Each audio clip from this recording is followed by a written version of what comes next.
So last class మనకి super keyword and this అనే keyword అయింది కదా. సో ఆ దిస్ కీవర్డ్ కి సూపర్ కీవర్డ్ కి సంబంధించి ఒక రియల్ టైమ్ ఎగ్జాంపుల్ అనేది చూద్దాం. ఓకే. సో డెవలపింగ్ ఎన్విరాన్మెంట్ లో ఎలా వాడతారు అనేది ఒకసారి రియల్ టైమ్ ఎన్విరాన్మెంట్ లో దిస్ అండ్ సూపర్ కీవర్డ్ గురించి మాట్లాడదాం. సో క్లయింట్ రిక్వైర్మెంట్ ఏంటంటే లైక్ సో రిక్వైర్మెంట్ వచ్చి in a organization a person కంటే ఏ పర్సన్ కాదు all employees contains IDs, name,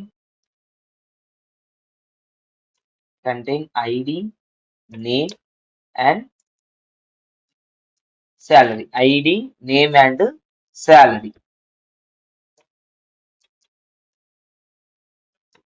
And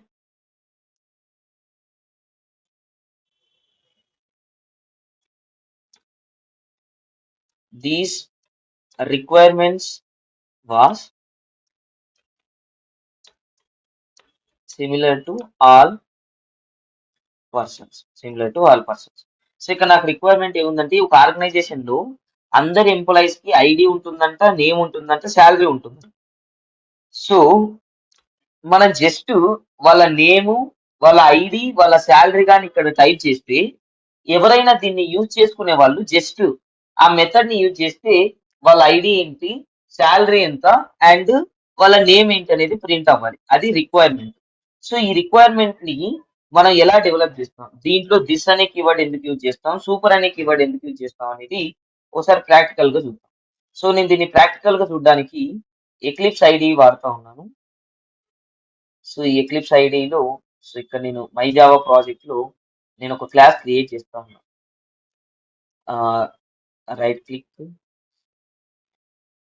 package name వచ్చి ప్రాక్టీస్ అని తీసుకున్నాను. Just package means nothing but folder. So ఈ ఫోల్డర్ లో క్లాస్ వచ్చి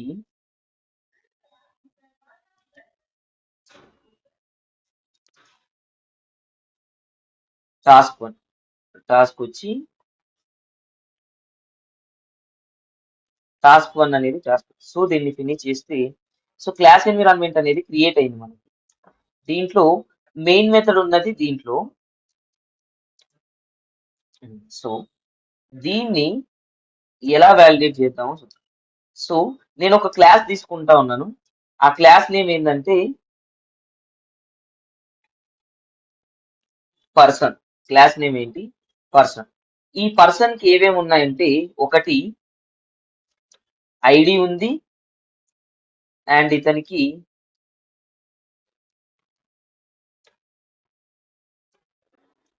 స్ట్రింగ్ అండ్ స్ట్రింగ్ నేమ్. ఒక నేమ్ నేమ్ కి స్ట్రింగ్ ఎందుకు తీసుకున్నా అంటే collection of character. So ID ఉంది, నేమ్ ఉంది. అండ్ దీంట్లో నేను ఒక కన్స్ట్రక్టర్ ని క్రియేట్ చేస్తా ఉన్నా. Constructor is nothing but like public and access modifier వాడి Also, sir. Public person sorry Salary also, no, sir. ID, name, and salary. Yes salary అనేది ఎంప్లాయీ దగ్గర యాడ్ అవుతుంది.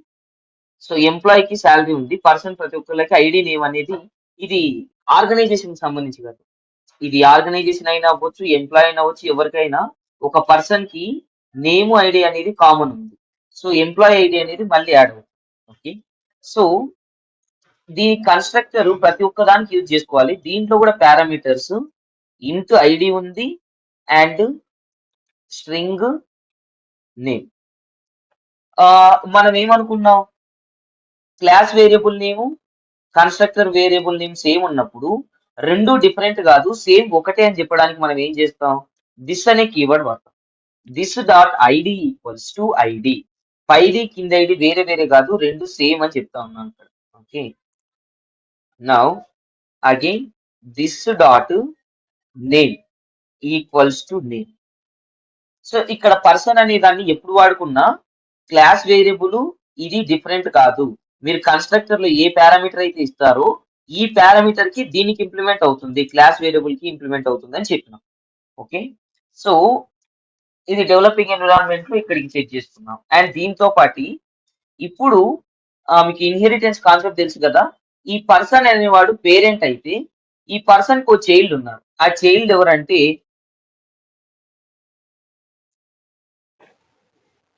ఎంప్లాయ్. ఎంప్లాయ్ అనే వాళ్ళు child. Employee extends person. So ఈ employee ఎవరు? ఈ person అనే అతనికి చైల్డ్. ఎంప్లాయ్ అనే వాళ్ళు పర్సన్ కి చైల్డ్.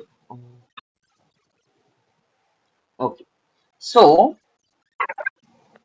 ఇక్కడ మనకు ఉన్నది ఏంటంటే ఒక పేరెంట్ కి కన్స్ట్రక్టర్ ఉంటే చైల్డ్ ఇప్పుడు ఎంప్లాయ్ అనే అతనికి ఏముంటుంది? శాలరీ ఉంటుంది. శాలరీ అనేది నేను డబల్ అనే డేటా టైప్ తీసుకుంటా ఉన్నాను. ఎందుకు డబల్? ఇంటూ తీసుకోవచ్చు కదా అంటే, సో మనకి శాలరీ అనేది ఎలా ఉంటుంది? హలో, యాక్చువల్లీ శాలరీ అనేది Digits, రూపీస్ అండ్ పైసాస్ తో digits. ఉంటుంది. Yes, sorry, rupees and paisas తో ఉంటుంది. 100.00 అండ్ 1000.00 ఇలా ఉంటుంది కదా. సో అండ్ ఫ్లోటింగ్ ఇక్కడ పాయింట్. నేను ఎస్ ఫ్లోటింగ్ టైప్, ఎస్ అది కరెక్ట్, ఫ్లోటింగ్ టైప్ కాబట్టి డబుల్ అని తీసుకుంటాను. సో దీంట్లో కన్స్ట్రక్టర్ ని క్రియేట్ చేస్తా ఉన్నాను. పబ్లిక్ ఎంప్లాయ్ అండ్ పేరెంట్ కి కన్స్ట్రక్టర్ ఉన్నాయి కాబట్టి దీనికి ఖచ్చితంగా పారామీటర్స్ అనేవి ఉంటాయి. సో ఈ పారామీటర్స్ ఏంటంటే ఇంట్ ఐడి కామా ఇంట్ ఐడి కామా స్ట్రింగ్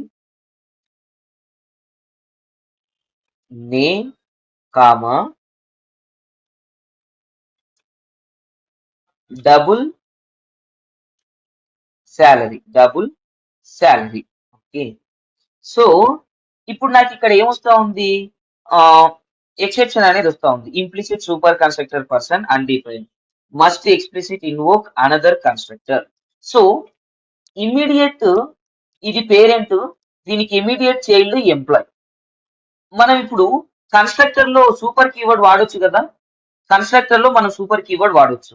ఇక్కడ ఆల్రెడీ ఇనిషియలైజ్డ్ పారామీటర్స్ కూడా ఉన్నాయి, ఐడి అండ్ నేమ్. సో నేను దీంట్లో ఏం రాస్తా ఉన్నానంటే సూపర్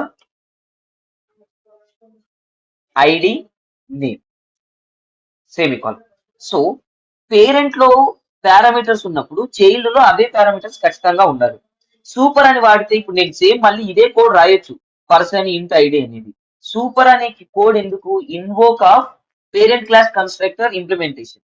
ఒకవేళ ఇమీడియట్ చైల్డ్ ఉన్నప్పుడు కోడ్ ను డబల్ టైం రాయకుండా మనకి ఈజీ చేయడానికి సూపర్ అనే కీవర్డ్ ఉంది. సో ఇప్పుడు దీంట్లో శాలరీ అనేది ఉంది. ఈ శాలరీ డిఫరెంట్ కాదు, ఈ శాలరీ డిఫరెంట్ కాదు అని చెప్పడానికి ఏ కీవర్డ్ వాడతాం మనం? Hello, class variable method variable equal కాదు ఒకటి అని చెప్పడానికి ఏ కీవర్డ్ వాడతాం? This keyword, sir. Yes, this keyword వాడతాం. This dot salary equals to salary.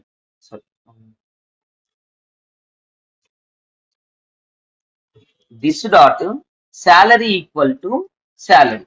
Now so this dot salary equal to salary అయితే దీంట్లో ఓకే, నాకు ఇక్కడ 2 మెథడ్స్ అనేవి వచ్చినాయి. ఒకటి ఎంప్లాయ్ మెథడ్, ఎంప్లాయ్ అనేది కన్స్ట్రక్టర్, ఇంకా ఒక్క మెథడ్ కూడా రాలేదు. సో ఇప్పుడు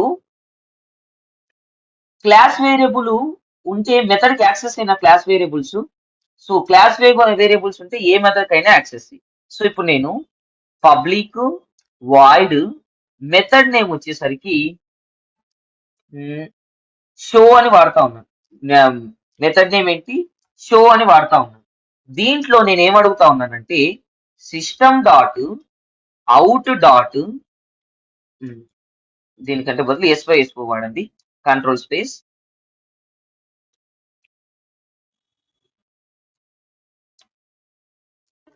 system dot out dot println.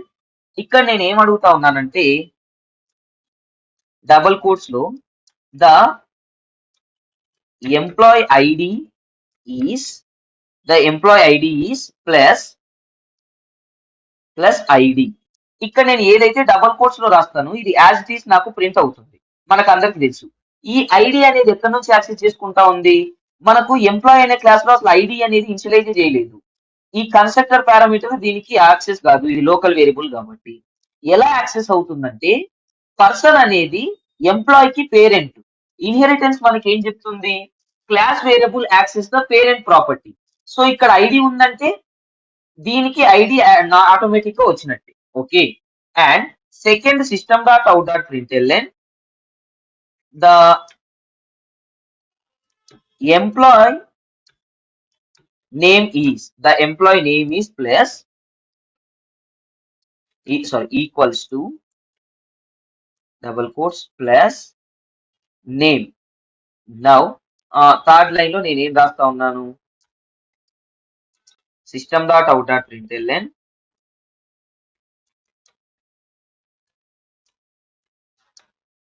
the employee salary is equals to plus salary. Okay. So ఇవి యాజ్ టీస్ ప్రింట్ అవుతాయి. అసలు ఇక్కడ వాల్యూస్ ఎలా వస్తాయి? 1 by 1. హలో,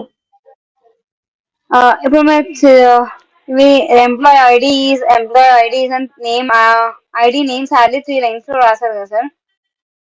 అవును. ఒకటే లైన్ లో రాసుకోలేమా?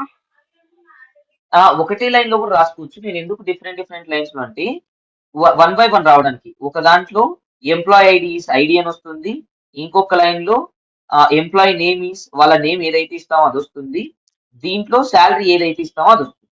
సో ఇక్కడ ఈ దిస్ కీవర్డ్లు సూపర్ కీవర్డ్ ఎందుకు వాడినారో ఒకసారి చెప్తానండి. ఇప్పుడు నేను ఐడి ఉంది కదా, ఇప్పుడు నేను ఈ ఎంప్లాయ్ ఈక్వల్స్ టు ఎంప్లాయ్ అని వాడుతా ఉన్నాను. ఒక్కసారి ఇక్కడ చూడండి, మెయిన్ మెథడ్ లో employee EMP equals to new employee అని తీసుకున్నాను. సో డిఫాల్ట్ వాల్యూస్ ఏమొచ్చినాయి? 0, నల్ 0. ఇప్పుడు ఇక్కడ ఐడి ఉంది కాబట్టి నేను ఇక్కడ ఐడిని యాక్సెస్ చేసుకున్నాను. కానీ ఓకే, వితౌట్ ఈ దిస్ కీవర్డ్ వాడలేదనుకో, ఈ దిస్ కీవర్డ్ నేను వాడలేదు అనుకోండి, నాకేం ప్రింట్ అవుతాయి? క్లాస్ వేరియబుల్ ఎలాగో డిఫాల్ట్ వాల్యూస్ ఉంటాయి కాబట్టి ఇంటీజర్ లో ఉంది కాబట్టి 0 ప్రింట్ అవుతుంది, నేమ్ కేమో నల్ అని ప్రింట్ అవుతుంది. కానీ దిస్ అనే కీవర్డ్ వాడడం వల్ల నేను ఇప్పుడు ఈ కన్స్ట్రక్టర్ పారామీటర్ కి ఇక్కడ 8 అని ఇచ్చినాను, స్ట్రింగ్ కి డబల్ కోట్స్ లో సూర్య అని ఇచ్చినాను, అండ్ శాలరీకి నేను 80,000 అని ఇచ్చినాను ఇక్కడ. ఇప్పుడు ఇక్కడ నాకు చూడండి, ఐడి ఉంది, నేమ్ ఉంది. ఈ కన్స్ట్రక్టర్ అనేది లేదనుకో, ఇప్పుడు జస్ట్ నేను దీన్ని తీసేసినాను, ఇప్పుడు దీన్ని యాక్సెస్ చేయలేదు. ఓకే. ఒకవేళ ఈ కన్స్ట్రక్టర్ పారామీటర్ తీసి ఒకవేళ యాక్సెస్ చేసినా మనకి ఏమవుతుందంటే ఐడి వాల్యూ 0 అని ప్రింట్ అవుతుంది. ఈ దిస్ వాడడం వల్ల మనకి ఏమైందంటే ఇదే ఐడి ఇక్కడ కూడా ఉంది కదా, నేను ఎంప్లాయ్ ఐడి ఏమని ఇచ్చినాను? ఐడి. ఈ ఐడి ఎక్కడి నుంచి వస్తుందంటే ఇక్కడ నుంచి వస్తుంది. ఈ వాల్యూ డిఫరెంట్ కాదు. This dot ID equal to ID అంటే ఈ ఐడి ఆ ఐడి డిఫరెంట్ కాదు. నేను ఒకవేళ కన్స్ట్రక్టర్ లో ఏదైనా పారామీటర్ ఇస్తే నువ్వేమవ్వాలి? దీనికి అసైన్ చేయాలి. సో ఇప్పుడు ఐడి ఏమైంది? 8 అయింది. ఐడి ఏమైంది? ఇక్కడ చూడండి, ఇది కన్స్ట్రక్టరే కదా. ఫస్ట్ పారామీటర్ ఏంటి? ఇంట్ ఐడి. ఇంట్ ఐడి. సో నేను ఐడి ప్రకారంగా నేను ఏమి ఇచ్చినాను? 8 అని ఇచ్చినాను. సో ఇప్పుడు ఐడి వాల్యూ ఎంత? 8. స్ట్రింగ్ నేమ్ వాల్యూ నేను ఏమి ఇచ్చినాను? సూర్య అని ఇచ్చినాను. ఇక్కడ డబల్ శాలరీ, డబల్ అనేది ఏంటి? శాలరీ దగ్గర నేను ఏమి ఇచ్చినాను? 80,000 ఇచ్చినాను. సో ఇప్పుడు శాలరీ అనేది 80,000 అయింది. ఈ కన్స్ట్రక్టర్ వాడడం వల్ల ఇప్పుడు నేను రన్ చేస్తా ఉన్నాను, మనకి ఏమన్నా ప్రింట్ అవుతుందంటే ఏం ప్రింట్ అవ్వదు. ఇప్పుడు ఏమన్నా ప్రింట్ అయితే ఇక్కడ అవుట్పుట్ కూడా ఏం రాలేదు, చూడండి, ఎంటీ బాక్స్ ఉంది. అదే నేను E M P dot show method control save చేసినాను. ఇప్పుడు షో మెథడ్ అని కాల్ చేస్తే the employee ID is 8, the employee name is Surya, employee salary is 80,000 అని పడుతుంది. ఇది బ్యాక్ ఎండ్ పీపుల్స్ యాడ్ చేస్తారు ఈ డేటా. ఫ్రంట్ ఎండ్ పీపుల్స్ ఈ షో మెథడ్ మాత్రం చూస్తారు. ఎలాగంటే ఇప్పుడు ఐడికి 8 అని ఉంది కదా, ఐడి వాల్యూ ఎంత 8. షో అనే మెథడ్ నువ్వు ఎప్పుడు వాడినా ద ఎంప్లాయ్ ఐడిఈస్ అనేది ప్రింట్ అయ్యి ఐడికి ఏ వాల్యూ అసైన్ అయి ఉంటే కన్స్ట్రక్టర్ లో ఆ వాల్యూ ప్రింట్ అవుతుంది. నేమ్ కి ఏ వాల్యూ అసైన్ అయి ఉంటే ఆ నేమ్ ప్రింట్ అవుతుంది. శాలరీ ఏది ఉంటే అది ప్రింట్ అవుతుంది. ఇప్పుడు నేను రన్ చేస్తా ఉన్నాను చూడండి. ఇప్పుడు ఏమొచ్చింది? Employee ID is 8, employee name is Surya, employee salary is 80,000.0 అని వచ్చింది. 0.0 ఎందుకు వచ్చిందంటే ఇక్కడ మనం డబల్ లో ఇచ్చినాం కాబట్టి. డబల్ ఇచ్చినప్పుడు నార్మల్ ఇంటీజర్ లో రాసిన అది మనకు పాయింట్స్ లోనే వస్తుంది. ఇప్పుడు నేను ఇక్కడ ఎంప్లాయ్ నేమ్ మార్చినాను. ఈ ఎంప్లాయ్ కి ఐడి ఉంది. ఎంప్లాయ్ వేరే నేమ్ మార్చినాను. ఈ ఎంప్లాయ్ కి ఐడి ఉంది. ఈ ఎంప్లాయ్ కి శాలరీ ఉంది. Now control yes. సో ఇప్పుడు నేను మళ్ళీ రన్ చేసిన 7 వేను 70,000. సో ఇలా మనకి ఏమవుతుందంటే సింగిల్ ప్రోగ్రామ్స్ తో ఏ డేటా చేంజ్ చేస్తే హలో ఎంప్లాయీ శాలరీలో మనం డిజిట్ పాయింట్ పెట్టుకుని నెంబర్ కూడా రాసుకోవచ్చు సార్. ఇంకో సంథింగ్ ఎల్స్ అట్లా. ఇప్పుడు 70,000 మనకు కావాలంటే 70,000.5. 70.90 మనం రాసుకోవచ్చు. ఒకవేళ మనం పాయింట్స్ లో కానీ ఇవ్వలేదనుకో, కంపైలర్ ఏం చేస్తుందంటే పాయింట్స్ లో దానికి ఇచ్చి జేవిఎం రన్ చేసేటప్పుడు మనకు పాయింట్స్ లో అవుట్పుట్ ఇస్తుంది. జేవిఎం అసైన్ చేస్తుంది దానికి వాల్యూ. మనం ఒకవేళ ఇవ్వడం మర్చిపోతే 0.0 అనేది ఇస్తుంది. ఒకవేళ మనం 0.90 అని ఇచ్చినాను ఇప్పుడు నేను. ఇప్పుడు రన్ చేస్తే 0.9 అని వస్తుంది. వై? బికాస్ జీరోకి అక్కడ పాయింట్ దాటిన తర్వాత ఫస్ట్ డిజిట్ కి మాత్రమే వాల్యూ ఉంటుంది. తర్వాత వచ్చే జీరోకి వాల్యూ ఉండదు కాబట్టి ఓన్లీ 9 ప్రింట్. ఇదే నేను 09 ఇస్తే ప్రింట్ అవుతుంది. ఓకే, సో ఇది దిస్ కీవర్డ్ వల్ల లాభం ఏంటి? కోడ్ రీయూజబిలిటీ పెరిగింది మనకు మల్టిపుల్ టైమ్స్.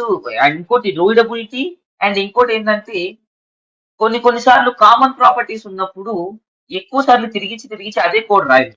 సో కొంచెం ఇంకా హై లెవెల్ ప్రోగ్రామింగ్ లో ఇంకా దిస్ కీవర్డ్ సూపర్ కీవర్డ్ ఎక్కువ వాడతాం. ఓకే, సో ఇది ఒక ఎగ్జాంపుల్. సో నేను దీన్ని మళ్ళీ సెండ్ చేస్తాను సార్. ఒకసారి ఎవరైనా స్క్రీన్ షాట్ తీసుకో.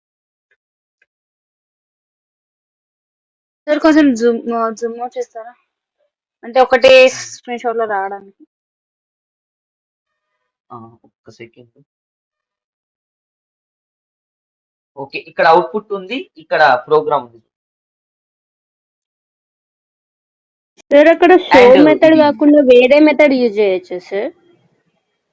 మెథడ్ ఇక్కడ name public method word name show అనేది అని. ఇది డెవలపింగ్ కోడ్. ఇక్కడ నేను షో తీసేసి హాయ్ మెథడ్ పెట్టినాను. ఇక్కడ పబ్లిక్ వాయిడ్ హాయ్. ఇప్పుడు రన్ చేసినాను చూడండి. ఇక్కడ మెథడ్ ని కాల్ చేసేటప్పుడు హాయ్. ఒక డెవలపింగ్ చేసేటప్పుడు మన ఇష్టం వచ్చిన నేమ్ ఇవ్వచ్చు. సో ఏది పడితే అది ఇచ్చేదానికంటే థింగ్ దేనికోసం. అండ్ యాక్చువల్ గా డేటా అని ఇస్తే better, public wide data. So method name మనం ఏది ఇచ్చినా ఐడెంటిఫైర్, అక్కడ ఏ నేమ్ ఇస్తే ఆ నేమ్ ని కాల్ చేయాలి, మనకి ఇక్కడ ప్రింట్ అవుతూ ఉంటుంది. సో ఇది దిస్ అనే కీవర్డ్ ఏంటంటే కన్స్ట్రక్టర్ లో ఉన్నది క్లాస్ వేరియబుల్ వేరే కాదు. సో మెయిన్ ఏంటంటే మనకు క్లాస్ వేరియబుల్ ని ఎక్కడైనా యాక్సెస్ చేయొచ్చు, కానీ క్లాస్ వేరియబుల్ కి డేటా అనేది ఇవ్వడం కొంచెం కష్టం. సో దాని గురించి తీసుకుంటా ఉంటాం.